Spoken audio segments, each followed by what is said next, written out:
Hey, hi students, how are you all? Today we are back again to see the second part of political parties. Okay, so before starting it, we will take quick review of our earlier lecture, first lecture on this political parties. Yes, so first of all, I asked you some questions. These questions can be there in your mind, so they are going to get solved in this lesson. Then we saw content of the lesson. What will be the content? Then in first part we talked about why do we need political parties, what is the meaning of political party, what is the function of political party, and what is necessity. So in function only, in meaning only, we saw that in political party there are three components: leaders, active members, and followers. Then we talked about the function of political parties, what political party does exactly in the democracy. Okay, so first of all, they contest election. Absolutely, they are formed for that. Then they put different policies in front of the people from which voters have to choose and they have to vote. Then they make the laws. Then they form and run government. Then they play the role of opposition. Okay, then they shape public opinion and they give access to the people to government machinery and welfare scheme of the government. These are the functions of political parties. In details, I have told you about this. Then we talked about the necessity of political parties. See, if political parties are not there, then elections will not have their real competition. Okay, so there are many reasons behind it why we need political parties, but the most important reason is if political parties are not there, then the person will think about his constituency only, and he cannot promise about any policy change to the people, because if he is a single person, he is not contesting election on behalf of any political party, then he is single in parliament and a single voice will not be heard in parliament. So you need group. If you want to get heard, then you need group, and in parliament without group nobody is going to listen to you, and if they don't listen to you, definitely you can't make any promise to the people. Okay, so that is the most important reason. Okay, next. Now then we talked about different political party system in the world. First, one party system, two party system, multi party system. One party system, that is China. Two party system, that is US and UK. In US there are two political parties, Republican and Democratic, and in UK there are Conservative and Labour, two parties. Definitely other parties are also there, but these two political parties, they have serious chance to win election. Okay, then multi party system. Okay, then we talked about India. Then I asked you one question. Now we'll come to that question. Okay, the question was how these political party system are different in the world. What is the reason behind it? Now let's discuss about it first, then we'll move forward. See, there are many reasons behind it. Why the world democracies, they are having different party system. The reasons are social, financial, political, geographical. Okay, many reasons behind it. So if you talk about multi-party system, let's talk about India. In India, if you see, people wear different kinds of costumes. Okay, then if you observe, we eat different kinds of food. Thousands of languages are spoken in our India. We follow many religions. There are many communities and castes in our India. People follow different ideologies in our India, isn't it? So if you want to adjust together, if we want to accommodate all these different differences together, then only one political party can't accommodate all these ideologies, because if you want to contest election, you must have such an ideology by which you will get election, and all ideologies cannot be adjusted in one political party. Okay, you need many political parties for that, because political parties cannot follow all ideologies together, because once you want to follow one ideology, it will not be suitable for another community. Okay, So you have to follow only one ideology and you will get votes from that people only who follow that ideology. So in our India, that's why we follow multi-party system, because in one political party it cannot be adjusted. Okay, there are many historical reasons are also there behind it. Okay, so uh, if you talk about England, there are two party system in UK. If you talk about England, see, in 1940, after the second world war, there was conflict between Conservative Party and Labour Party. Okay, what was the conflict? One party was saying that we will stop colonization and we will give independence to all colonized country and especially to India. But another political party was saying, no, Indians don't deserve that. We will continue our ruling, our government there. Okay. So in this way, there was conflict. So when they put their propaganda there, and you will be shocked to listen this, Winston Churchill was completely against this.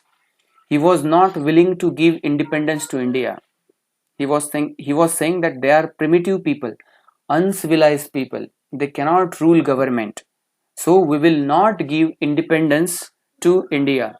That was the ideology of Winston Churchill. But at the same time, only because of the leadership of Winston Churchill, England won Second World War. Without Winston Churchill, it was not possible for them. But still, Winston Churchill lost elections. You know why?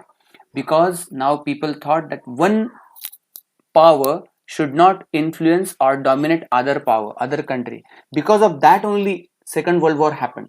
Just because of this thinking, and just people were completely fed up of that. So Winston Churchill lost election, and Labour Party, they won election, and finally we got independence. So these are historical reasons and ideological reasons. So you might have understood why different democracies, they are having different ideologies and different party system. Okay, so this is the answer to that. Now in our third part, we will discuss about national political parties. In this lesson, we will talk about 6 national political parties. Okay, so let's begin.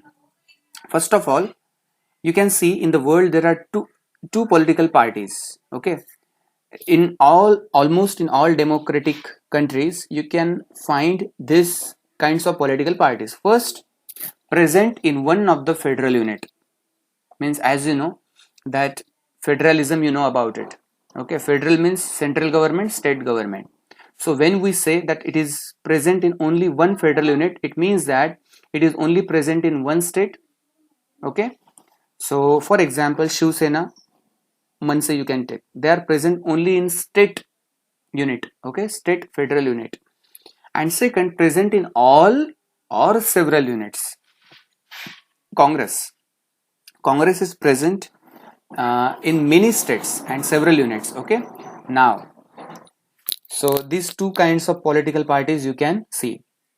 Now what is the relation of political parties and election commission?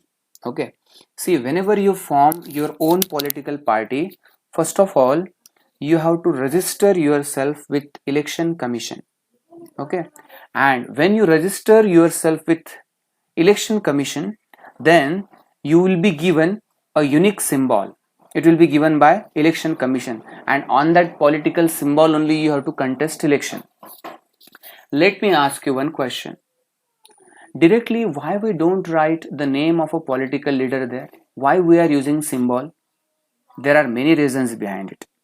See, in our India, still many people are there, those who are illiterate, they can't read, so they know the party by the symbol, not by the name. Okay, so keeping this in mind, on the names we don't give votes, on symbols we give vote. Okay, that is the importance of symbol. Then parties with these facilities are recognized when this first of all, every political party is what we can say, it is registered, only then it will become political party. But what is a recognized political party? Recognized political party is that which has a political symbol. Okay, chalo. Then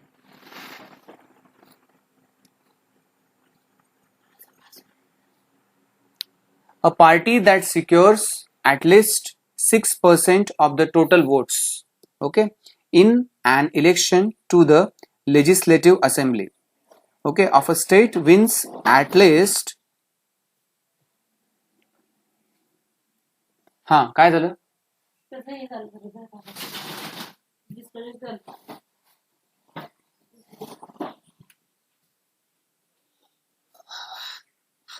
हाँ बोल बेटा.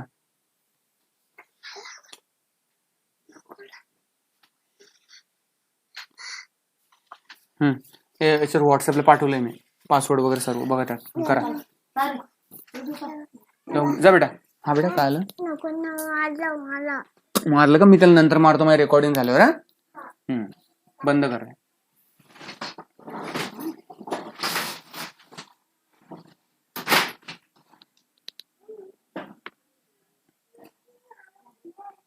Now we'll try to understand which is national party and which party will be recognized political party. Okay, let's see. A party that secures at least 6% of the total votes in an election to the legislative assembly of a state, that is Vidhan Sabha, and wins at least 2 seats and recognized 2 seats is recognized as a state party. What is the criteria of state party? First of all, in Vidhan Sabha election, legislative assembly, they must grab at least 6% total votes, okay, or and wins at least 2 seats and recognized, it will be recognized as a state party. They have to win 2 seats at least in Vidhan Sabha, only then it will be called as a state party. Okay, then what is the criteria for national political party? Now see, for state party it was about Vidhan Sabha. Now for national party it will become to Lok Sabha. Means Lok Sabha elections are going on, and in that all over India, means from all over India, if 100% votes are there, then that political party has to secure at least 6% total votes. Okay, only then it will become national political party. Okay, now again second criteria for that, we'll talk about that. Assembly election in 4 states, or at least they have to get in 4 states, they have to win elections and wins at least 4 seats in the Lok Sabha in recognized as a national party. In state party they have to win, secure 2. In Lok Sabha they have to secure 4 seats at least in Lok Sabha election. Then it will be considered as national political party. So I hope this is very clear to you. What is a state party and what is national party? State party contest election for Vidhan Sabha. National party contest election for Lok Sabha. In Vidhan Sabha, state party has to secure at least 6% votes and at least 2 seats in Vidhan Sabha, that is legislative assembly. And for Lok Sabha assembly elections, Lok Sabha elections, they have to secure 6% votes and at least 4 seats. Okay, chalo fine. Then now let's move forward. Yes, the first political party, you can see symbol here. From symbol only you will come to know that it is our National Congress Party, INC, Indian National Congress Party. As you know very well, Congress is the oldest party in our India. I think it was established in 1885. If I'm not, yes, it was established in 1885, and after that it underwent through many splits because of many ideologies. So first of all, we'll try to understand some history of Congress. Okay, Alan Hume. Okay, by Alan Hume, this Congress was established to keep the suggestions of Indians in front of the Britishers, so that Indians also feel that we also have some share to run our government. Okay, then after a few years, then we got independence. Okay, as you know, Pandit Jawaharlal Nehru, he became first Prime Minister of India from Congress. If you start from first election of India, it took place in 1952. Okay, so from that day till Lal Bahadur Shastri, mean he was also from Congress. Then Indira Gandhi, means almost till 1990 the power was held by Congress, but there was a split in Congress, and earlier, this symbol was not there. There was not palm. Okay, then what was the symbol? The symbol was of a cow and its calf. Okay, so that was the symbol. Means, the why it was changed. It is very funny story. The intention behind it is the uh, cow symbolizes country, and that calf symbolizes we citizens. Okay, that was the intention behind it. But the people were saying that Congress is like a cow. Okay, and means its political leaders, those who are prominent leaders, Pandit Jawaharlal Nehru, Rajiv Gandhi, and all these people, they are like a calf of this. Means every time they are getting elected, no new face was coming in Congress, because there was family hierarchy was there, familiar hierarchy. Okay, so that was the problem. So that symbol was changed, and afterwards they kept this symbol. Now you can see on my screen. Afterwards, in 1975, as you know, the influence of Jana Sangha, or we can say Janta Party, it became in 1980 actually.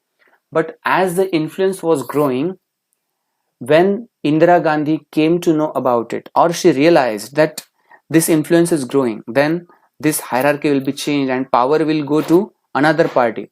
So forcefully she implemented emergency in our country. Okay, and then after some years, when emergency was taken away and elections were declared, at that time there were many amendments in our constitution, according to which if you want to put emergency in our country, you have to go by these many procedures. Okay, so now almost it is next to impossible to put emergency. In this emergency, all your fundamental rights, they are suspended. Okay, that is called emergency. Means without any trial you will be directly sent to the prison. Okay, or you will not be having freedom to express yourself. Okay, so all these fundamental rights will be suspended.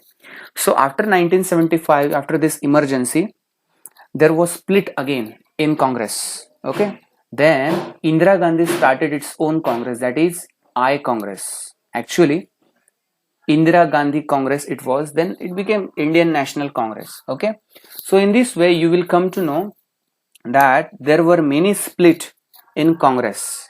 Okay, there are many prominent leaders from the Congress. First of all, Pandit Jawaharlal Nehru, first Prime Minister, then Lal Bahadur Shastri. Okay, then Indira Gandhi, then after Indira Gandhi, Rajiv Gandhi.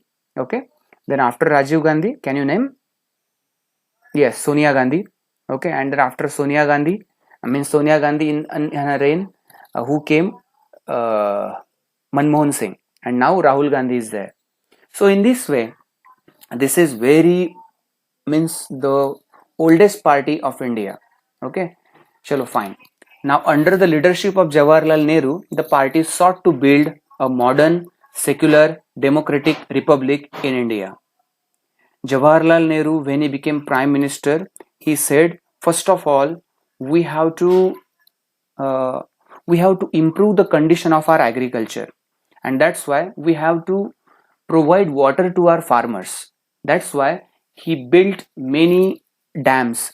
Bhakra Nangal Dam, he was saying that they are the temples of modern India. And he was completely secular man, he was not following any religious ideology. And uh, the party the party sought to build a modern, secular, democratic republic in India. So he just following the world, and he thought that many discoveries and scientific inventions which are taking place in European countries that also come to our India, and we should make our India as a modern country. Ruling party at the center till 1977. Till 1977, the Congress was ruling party. Then, as I told you, after 1975 there was election. Then because of emergency they lost. But again, 1980 to 1989 they came in power. After 1989, it's 1989 Rajiv Gandhi was killed. Okay, its support declined. Why he was killed? That is a different topic. He supported in some extent he supported Sri Lankan ideology. Okay, and he sent troops because truce took place between Sri Lankan government and our government. So to stop LTTE, he sent troops, and LTTE thought that this is against our ideology, and that's why that woman she killed him. Just before few days, I read news that that lady who was man bomb means she killed him also and herself also. But in that charge, 7 other people were also kept in prison. So one lady, I don't remember her name, she just tried to commit suicide. Means see, after these many years also, she is in prison. 1989. Then its support declined, but it continues to be present throughout the country. It is a centrist party, means it is neither rightist nor leftist in its ideological orientation. What's its ideology? The party espouses secularism and welfare of weaker sections and minorities. It takes care of minorities.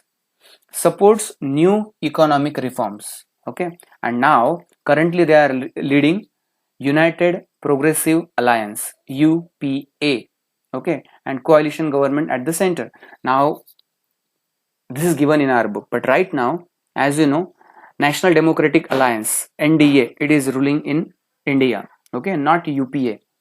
United Progressive Alliance. So there are two alliances, big alliances in our India, UPA and NDA. In UPA, this alliance is led by Congress, United Progressive Alliance, and NDA it is led by BJP, National Democratic Alliance. Okay, so this is all about Indian National Congress, INC. So I hope all points about it they are very clear to you, and you have understood all the concepts about Congress and the relation between election commission and political parties. So in our next lecture we talk about BJP. Okay, so till then, good day. Okay, have a nice day. Thank you so much.